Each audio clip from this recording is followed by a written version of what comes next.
Saudamos a todos os irmãos e as irmãs que estão conosco nesse momento, nesse trabalho. Sejam todos bem-vindos, que possamos ter momentos de reflexão. E, iniciando o nosso momento, então, pedimos a todos os internautas que estão conosco, que, se desejarem, podem colocar comentários e pedimos até que façam perguntas para nós realizarmos uma interação entre a nossa irmã convidada e as pessoas que quiserem algum complemento sobre a proposta do trabalho que vai ser realizado, sobre o tema esperançar. Temos os avisos aqui da nossa campanha de arrecadação de alimentos, que é permanente, para a montagem das cestas básicas, que são distribuídas às famílias previamente cadastradas. E aqueles irmãos que desejarem contribuir, nós temos um número Pix que podemos fornecer para aqueles que se interessarem, podem mandar mensagem via Facebook. E os que quiserem fazer doação de alimentos, podem também colocar mensagem via Facebook, que nós faremos contatos e podemos recolher nas residências das pessoas interessadas em compartilhar alimentos com os nossos irmãos que estão passando necessidades. Também convidamos para nossos grupos de estudos. Nas segundas-feiras está sendo refletido sobre este livro do nosso irmão Divaldo, Vidas Vazias. Nas segundas-feiras e nas quartas-feiras é o Evangelho segundo o Espiritismo, no horário das 20 às 21 horas. Aqueles que tiverem interesse de participar, mandem seus números de telefone celular aqui através do Facebook para nós, que nós incluiremos nos grupos de WhatsApp e vocês poderão entrar na plataforma do Google Meet, que é utilizada na segunda e na quarta-feira para participar dos grupos de reflexão. Dando início ao nosso momento Pétalas de Esperança, temos aqui conosco a nossa irmã Maria Ângela Amorim, trabalhadora da Sociedade Espírita Antônio Vitor Mena Barreto, então, por enquanto, transitoriamente presidente da instituição.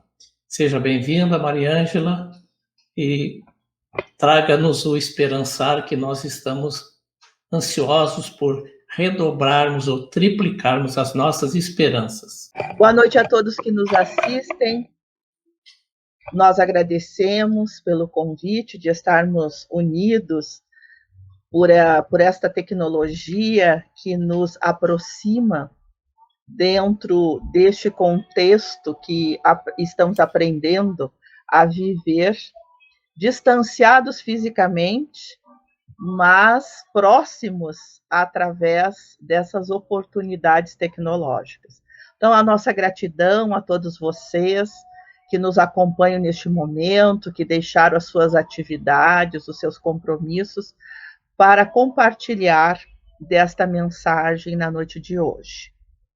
Nós saudamos a todos carinhosamente e desejamos que possamos ter uma noite de reflexões, a fim de que, a cada dia, possamos nos sentir mais envolvidos pelo amor incondicional de Jesus.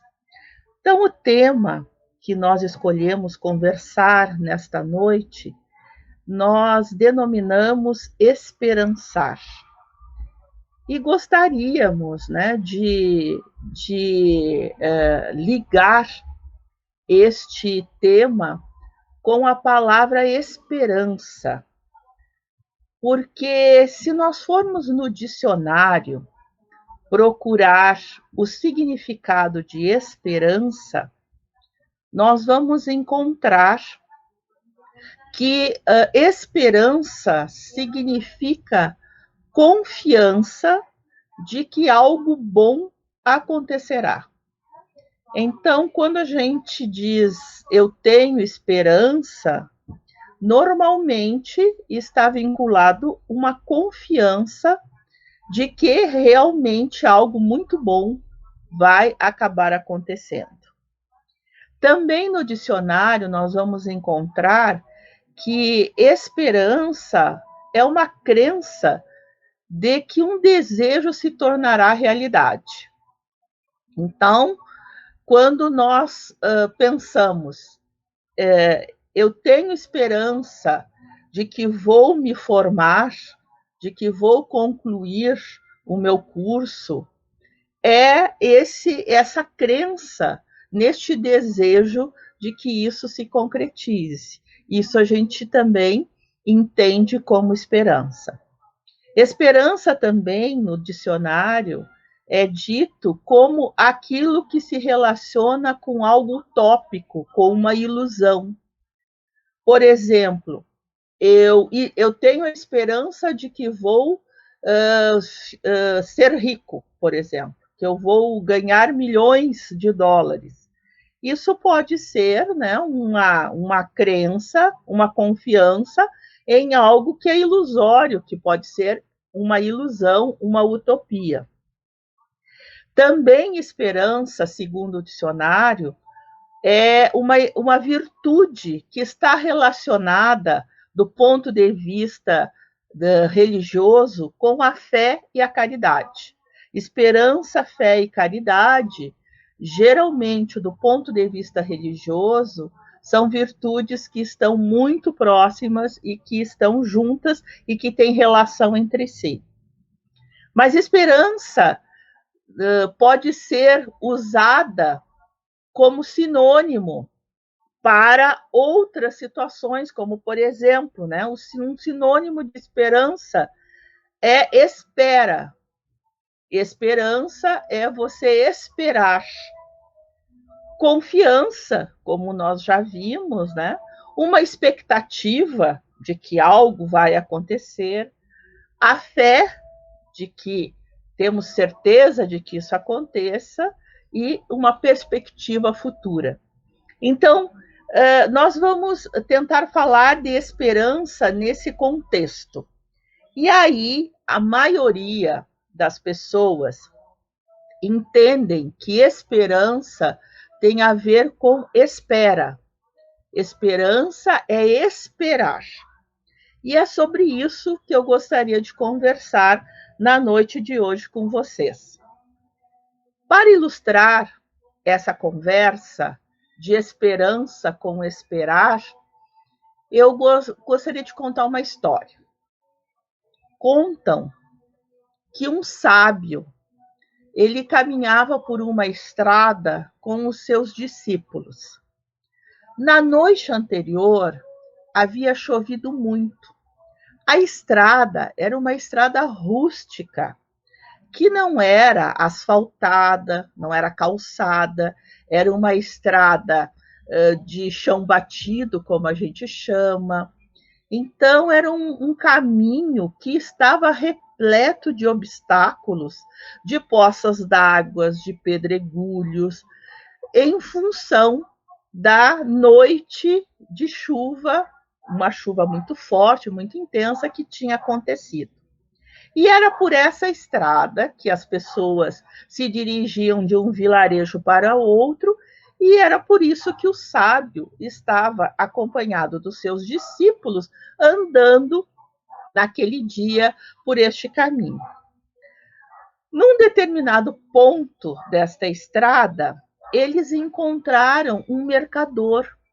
Esse mercador, ele levava mercadorias de uma aldeia para outra. E ele estava, né, conduzindo a sua carroça. Era uma carroça, as rodas eram de madeira, aquelas carroças antigas que quem já teve a oportunidade de passear ou de viver ou de conhecer as regiões aqui do Rio Grande do Sul, de fronteira, de campanha, de interior, deve lembrar.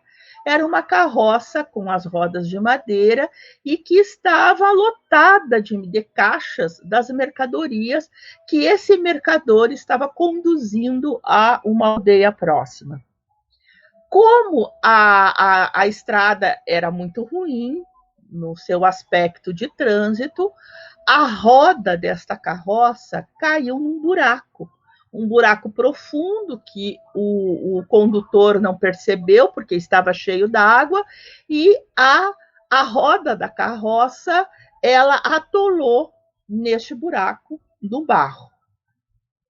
Este homem desceu da carroça e se postou ao lado e começou a ajoelhar-se no chão, erguendo as suas mãos para o céu, e começou a fazer uma oração, pedindo socorro a Deus.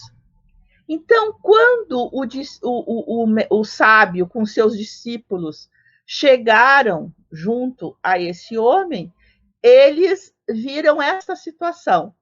A carroça com as mercadorias no seu interior, a roda presa em um buraco, atolada, e esse mercador ajoelhado ao lado da carroça, com as mãos erguidas, falando em voz alta: Senhor, tu és poderoso, nada para ti é impossível. Então, tem compaixão de mim, ajuda-me neste momento. Faz com que a roda da minha carroça desatole, para que eu possa seguir o meu caminho. Eu, Senhor, confio em ti, sei que tu és poderoso, e em nome do teu poder eu solicito que tu possas fazer com que a minha carroça se desatole. E assim ele ia repetindo esta oração. O sábio olhou aquela cena, baixou a cabeça como uma reverência respeitosa àquela situação e continuou a caminhar. Os discípulos ficaram intrigados, mas estavam acostumados a seguir o mestre. Então, quando o mestre seguiu o caminho, os discípulos foram atrás e continuaram a sua caminhada sem que esse episódio alterasse a conversa entre eles. Depois de alguns quilômetros pelo mesmo caminho que eles estavam seguindo, eles encontraram um outro mercador numa situação bem similar àquela que eles tinham presenciado alguns quilômetros atrás. Lá estava este mercador com a sua carroça de madeira pesada, com as rodas de madeira. A roda tinha caído numa poça d'água, estava atolada, e o mercador estava do lado de fora. Só que, diferente do anterior, os sábios discípulos perceberam que o homem estava fazendo de tudo para desatolar a carroça. Ele já havia retirado as caixas mais pesadas de dentro da carroça e deixado ao lado, para aliviar o peso sobre as rodas. Ele já tinha trazido pedras, pedregulhos próximos e colocado dentro da poça de água a fim de calçar a roda na tentativa de retirá-la. E estava empurrando, usando toda a força de que ele era capaz para tentar desatolar a sua carroça. E quando ele fazia esse esforço de empurrar a carroça, de tentar desatolá-la, ele blasfemava, ele dizia palavrões, ele reclamava da situação, ele se agitava, né? Em alguns momentos, ele até batia com força, dava pontapés na roda, extravasando a sua indignação pelo fato ocorrido. E aí, naquele momento, os discípulos, olhando aquele quadro, lembrando que o sábio havia deixado o outro que rezava naquela mesma situação para trás, eles imaginaram que agora eles iam seguir adiante e deixar o homem lá resolvendo o seu problema. Para espanto dos discípulos, o mestre chegou e disse aos discípulos: vamos ajudar este homem. E aí, então, unindo os esforços do carroceiro, do mestre, dos discípulos, eles conseguiram desatolar a carroça e o mestre e os discípulos seguiram o seu caminho e o homem ficou lá reorganizando as suas mercadorias, se organizando para seguir adiante. Mas vocês sabem que os discípulos não iam segurar as perguntas. Logo que se afastaram um pouco do carroceiro, que foi auxiliado pelo grupo, um dos discípulos não perdeu a oportunidade e perguntou: mestre, nós não entendemos o que aconteceu. Porque lá o primeiro homem que nós passamos estava com a carroça atolada e ele estava orando, pedindo ajuda a Deus. E nós passamos e não auxiliamos. E este homem agora, que blasfemava, que dizia coisas horríveis, que estava até violento, o Senhor solicitou que nós o auxiliássemos. Então, mestre, as duas situações, elas são muito parecidas, muito idênticas. Por que nós ajudamos o segundo homem e não ajudamos o primeiro? O mestre, com sabedoria, olhou para os discípulos e disse: porque o segundo homem, mesmo blasfemando, ele fazia o que lhe cabia realizar. Ele agia. Ele procurava a solução para o problema. O primeiro apenas esperava que Deus resolvesse o seu problema. Que Deus retirasse, como num passe de mágica, o lodo da roda da carroça, desobrigando-o de qualquer esforço pessoal. Então, quando nós falamos em esperança, nós temos que lembrar sempre que esperança é diferente de esperar. Esperar muitas vezes significa fazer o que o primeiro homem fez. Frente a um problema, ele apenas confiava de que alguém, no caso em questão Deus, resolveria a situação. E ele não se comprometia em resolver o problema. Ele não movia nenhuma atitude para tentar solucionar aquela situação problemática.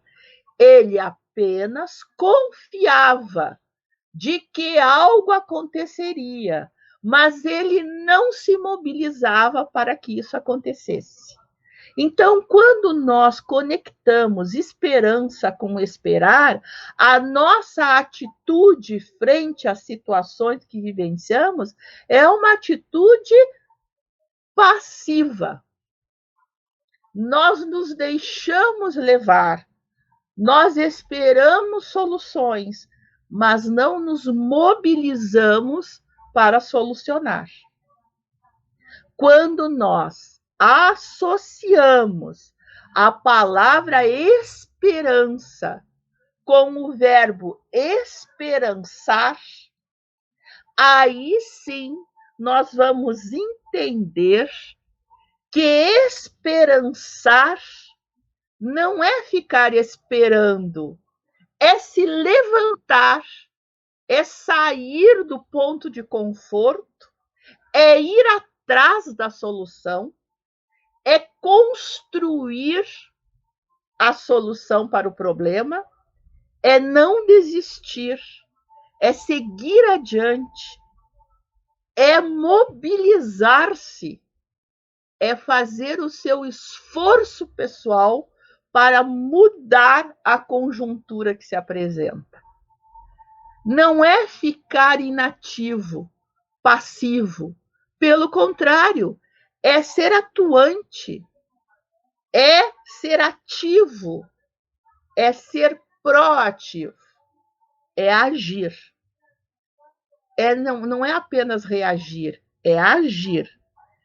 Então, quando nós falamos em esperança, nós temos que vincular a esperança à nossa atitude ativa.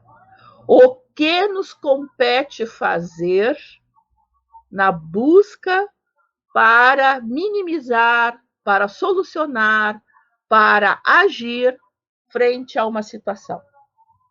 Como nunca, neste momento, todos nós estamos vivenciando alguma situação que nos convida a esperançar.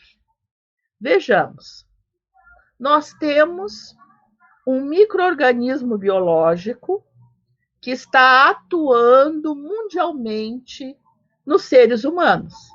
E é interessante, né, que este micro-organismo ele provoca a sua virulência em corpos orgânicos humanos. Porque a gente sabe que existem outras entidades biológicas que tanto se manifestam em corpos orgânicos animais, como em corpos orgânicos humanos. Este não, este é seletivo. Ele ataca os conjuntos biológicos humanos. E ele é altamente violento, atacando certas estruturas orgânicas, levando, em alguns casos, rapidamente à morte das funções biológicas. A gente entende, enquanto espírita, que o que acontece é a suspensão das funções orgânicas, mas o espírito, nós entendemos, ele continua. Como continua é outra palestra, mas ele continua. Bom, o que nos dizem os especialistas que se debruçaram anos em laboratório para estudar as infectologias, as doenças causadas por estes micro-organismos? Nós sabemos que existem especialistas que dedicam a sua vida a esses estudos, que fazem as suas pesquisas e que, graças à confiança que nós depositamos na ciência, nós chegamos hoje a ter medicamentos, tratamentos, cirurgias, aparelhagens que fazem muitas vezes a cura, trazem a cura para certas problemáticas de saúde. Então, vejam, nós temos confiança nos homens de ciência. A própria doutrina espírita, ela confia na ciência. Tanto é assim que o nosso codificador escreveu: se em algum momento algo dentro da doutrina estiver em desacordo com a ciência, sigamos a ciência. Total confiança que o codificador tinha na ciência humana, nessa capacidade que Deus nos concedeu de utilizarmos o nosso raciocínio na solução de diferentes problemáticas. Então, quando nós temos os homens de ciência, os especialistas, nos alertando, por exemplo, que nós precisamos usar máscara, lavar as mãos com frequência, usar o álcool gel, procurar o distanciamento físico eu gosto muito de dizer isso, nós estamos fisicamente afastados, mas nós não estamos isolados. Porque agora, por exemplo, eu não posso abraçá-los, mas nós estamos nos conectando. Vocês estão escutando o que eu estou falando, vocês estão refletindo, embora eu não esteja presencialmente ao lado de vocês. Distanciamento físico é isso. É cada um no seu espaço, mas não quer dizer que a gente esteja isolado socialmente. Por que nós não estamos isolados socialmente? Porque nós temos aquilo que a ciência nos proporciona, os meios, os recursos para isso. Nós temos as plataformas que nós podemos fazer essas reuniões e conversas. Nós temos outros aplicativos nos nossos celulares, nos nossos notebooks, nos nossos tablets, que nos permitem isso. Então, eu não preciso me isolar socialmente. Eu só preciso me distanciar fisicamente. Eu posso comemorar o meu aniversário. Né? O ano passado, né, a minha mãe faz aniversário em dezembro, 92 anos. O que a gente fez? Marcamos um encontro para cantar parabéns, né? Para podermos abraçá-la virtualmente. Então, ela foi para frente da televisão, o Lucas, que é o meu filho, que entende melhor das tecnologias, mandou o link, toda a família, a irmã dela, os sobrinhos, os filhos, os netos, os bisnetos, e foi tão bonito, porque nós temos esse núcleo familiar distribuído em São Paulo, em Santa Catarina, em Porto Alegre, em outras cidades, e todo mundo se uniu, e aí a janelinha aparecia o rostinho de todos, a mãe estava ali felicíssima, porque estava vendo toda a família cantando parabéns pelos 92 anos de existência física dela, né? Nós, não, lógico, não podemos abraçá-la como a minha irmã, que reside fora, gostaria, a minha sobrinha também, mas estávamos ali emanando energias amorosas, e energia amorosa não tem distância. Então, eu tenho certeza que naquele instante, toda a família unida, os amigos, aqueles que têm pela minha mãe um carinho todo especial, estavam conectados e emanando para ela aquelas vibrações de amor, de fraternidade, de carinho, e ela estava recebendo. Então, nós estávamos, naquele momento, socialmente unidos, mas distantes fisicamente. Então, neste momento em que nós precisamos manter um distanciamento físico, usar máscara, lavar as mãos, nós não podemos usar a esperança como espera. Bom, eu vou esperar que Deus solucione o problema. Eu vou esperar que Deus resolva essa situação. E eu vou ficar esperando. Não, este é o momento de nós esperançar, de fazer a nossa parte. E o que nos compete fazer neste momento? Seguir as orientações que os homens de ciência estão nos colocando. Vamos nos distanciar fisicamente, vamos procurar nos manter dentro da nossa casa. Aqueles que podem ficar, fiquem. Aqueles que têm que sair, saiam com a máscara no rosto, lavem as mãos, carreguem o seu álcool gel, procurem não manter tanto contato próximo com as outras pessoas. Enfim, façamos a nossa parte.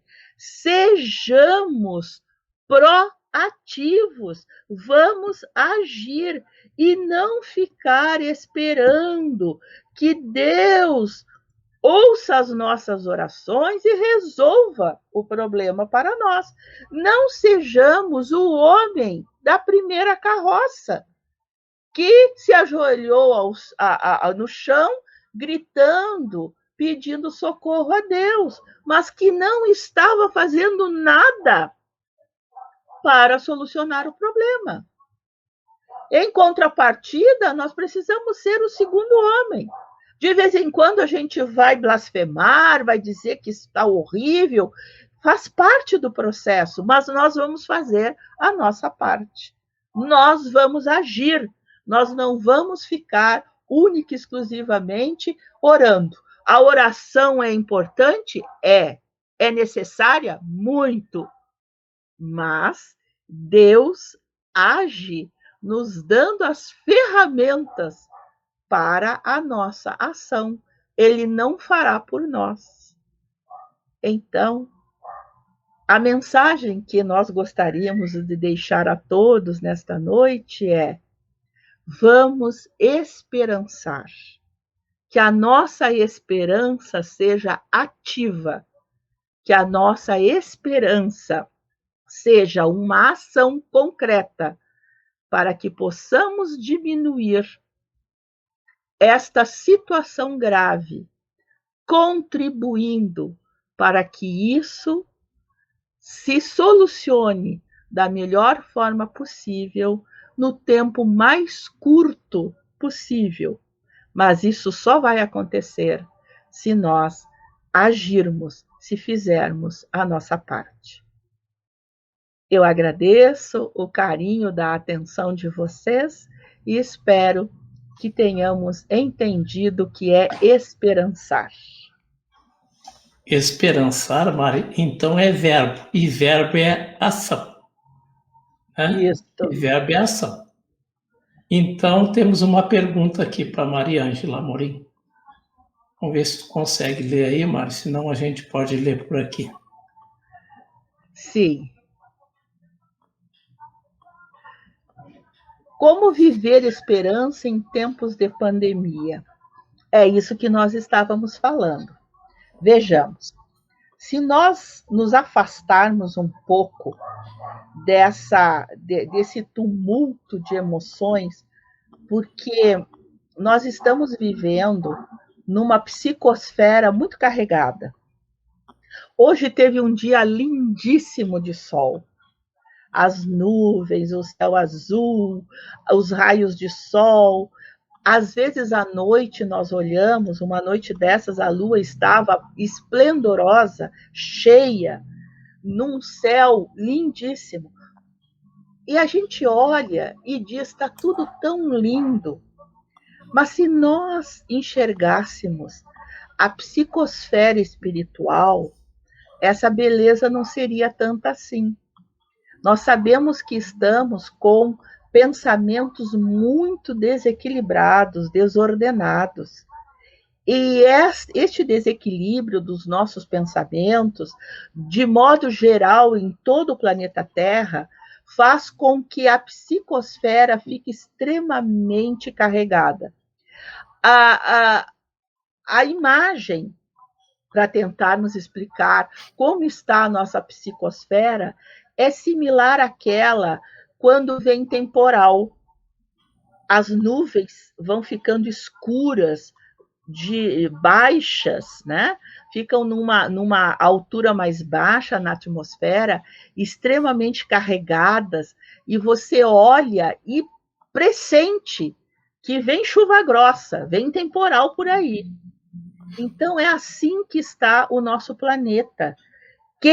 Os espíritos que estão acompanhando esse processo evolutivo espiritual da Terra e têm relatado isso. A psicosfera está carregada, a Terra não é tão azul como os astronautas sinalizaram quando lá estiveram, em função desta nuvem de pensamentos desequilibrados que nós temos hoje. Se nós estamos imersos nisso, alguém vai dizer, mas como que a gente vai sair dessa psicosfera carregada? Fazendo luz. Quando a gente está em um local escuro, o que a gente faz? A gente acende a luz. Alguns têm capacidade de acender uma LED, essas potentes de 500 watts, alguma coisa assim. Tem pessoas que o simples fato, né, delas pensarem positivamente já é uma luz de LED. Tem outros que a luz é de uma vela ou de um palito de fósforo. Mas você tem condições de fazer luz. E se eu ligar uma velinha, se eu acender uma vela na escuridão, já não é mais escuridão, já tem luz. Então, na pandemia agora, o esperançar é acender a nossa luz. Como é que a gente acende essa luz? Tá? E essa luz ela não custa nada. Eu sei que a energia elétrica está cara e tudo, né? Não estou falando disso, eu estou falando da nossa luz íntima, do nosso pensamento. Então vamos procurar pensar bem. E o que é pensar bem? Em primeiro lugar, vamos evitar as conversas que são extremamente ácidas. E hoje, em várias situações, nós nos pegamos com conversas ácidas, criticando A, criticando B, porque A não fez, porque B não faz. Nós endossamos a psicosfera carregada. Isso, e a minha fala não está dizendo que A, B, C tem razão ou que tem que ser condenado ou absolvido, não é isso. É que nós sabemos que a justiça divina, ela se fará. E a consciência de cada ser é o seu sinalizador. Então, deixemos que a justiça divina haja, porque nós não temos o panorama completo de todas as coisas. E aí, às vezes, a gente fica discutindo certas questões com familiares, com companheiros, com outras pessoas, e endossamos a negatividade. Então, vamos agir acendendo a nossa luz, fazendo o nosso evangelho no lar. Tem pessoas que antes da pandemia, faziam o evangelho uma vez na semana. Agora eu conheço pessoas que estão fazendo todos os dias. Todos os dias, num determinado horário, pega o evangelho, pega um livro de mensagens, faz a sua leitura, a sua prece. Não precisa ser de 1 hora, 10 minutos, 15 minutos, todos os dias. Também conhecemos pessoas que começaram a fazer atividades, por exemplo, estão ocupando esse tempo fazendo casaquinhos de tricô para bebês que vão nascer e não terão esses recursos, estão montando enxovaizinhos, né? Pessoas que estão contribuindo de alguma forma para diminuir a fome que se alastra, companheiros que estão se dedicando a passar nas residências para recolher gêneros alimentícios, montar cestas básicas, levar em determinadas regiões. Há tanto trabalho no bem que nós podemos fazer sem sair da nossa residência. Vamos fazer um grupo de oração pela saúde dos doentes. Eu tive uma amiga cuja mãe era católica, fervorosa, que ela todos os dias às 6 horas da tarde, porque é a hora de Maria, o Ângelus que eles chamam, ela fazia as orações pelos doentes. E conversando com esta amiga, ela me disse: mamãe reforçou as orações agora. Agora ela faz às 6 da manhã e às 6 da tarde, porque ela disse que fazer só às 6 da tarde é insuficiente para o número de doentes de Covid e de outras doenças nos hospitais. Pensem, que farol essa senhorinha acende quando ela se propõe a levantar às 6 da manhã, fazer as suas rogativas pela saúde das pessoas que ela não conhece. E depois, às 6 horas da tarde, de novo, repetindo esse mesmo gesto. Nos custa alguma coisa? Não. É uma ação extremamente benéfica. A oração acende luz. Então, na pandemia, vamos procurar trazer para nós as ações que nos transformam em pequenos focos luminosos. Jesus nos disse, nós somos luz. Só que a gente é muito tímido e não acredita e fica achando que, vai adiantar fazer uma oração por alguém que eu nem conheço? Sim, vai. A literatura espírita está cheia de relatos. Manuel Filomeno de Miranda, num dos seus livros, eu acho que é sobre a loucura, eu sei que tem loucura no título, desculpa, eu não vou lembrar agora do título propriamente dito, mas a obra de Manuel Filomeno de Miranda fala muito disso, a obra de André Luiz, a oração sincera, ela rebenta com essas energias negativas. Então, nesse momento de pandemia, tem tanta coisa que a gente pode fazer. Basta que a gente tenha a certeza de esperançar e não de ficar só esperando. Valeu, Maria Ângela. Muito bom, muito bom. A gente podia continuar conversando aqui e atrasar o jantar, né? E na nossa idade, na minha idade, eu já não janto, né? Só uma ceia suave. Mas a gente tem que encerrar esse trabalho. E antes de encerrar, em nome do Centro Espírita, a Casa Consultor Prometido, acho que todos vão concordar comigo. Nós queremos te desejar muita saúde também pelo teu aniversário, né? Que foi no dia 27 de abril.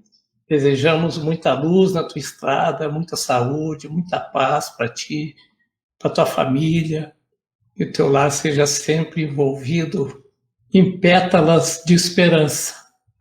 Obrigada. Eu sempre digo, é uma gratidão imensa, né? Quando nós, no dia do nosso aniversário, geralmente a gente faz uma reflexão, e aí eu sempre digo, é um dia de gratidão eterna, porque Deus é tão bom, tão amoroso com a gente, que Ele nos dá tudo o que a gente precisa, não aquilo que a gente quer, aquilo que a gente precisa.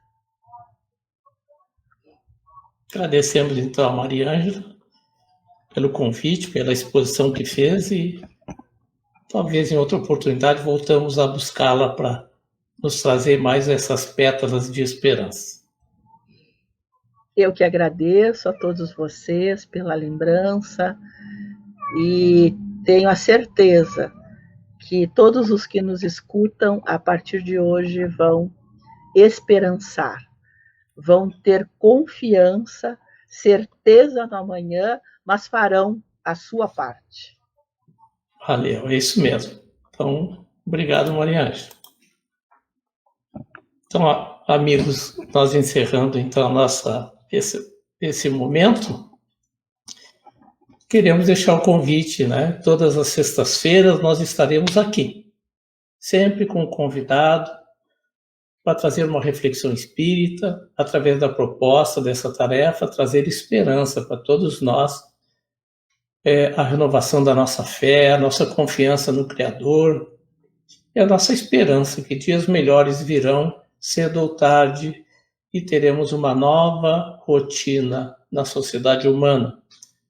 Acompanhe-nos todas as sextas-feiras, compartilhe com seus amigos. Se você gostou, compartilhe. Eles talvez vão gostar também. A ideia sempre é trazer medicamentos para nossas almas. Fiquemos todos com Deus, que nossos lares se inundem de boas energias. E como se nos convidou, nos pediu, aconselhou nossa irmã Maria Ângela, vamos esperançar. Esperançar é verbo, é ação.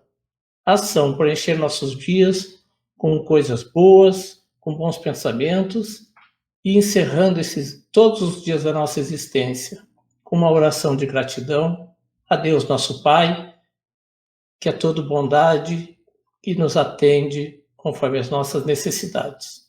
Fiquemos todos com Deus e envolvidos no amor de Jesus.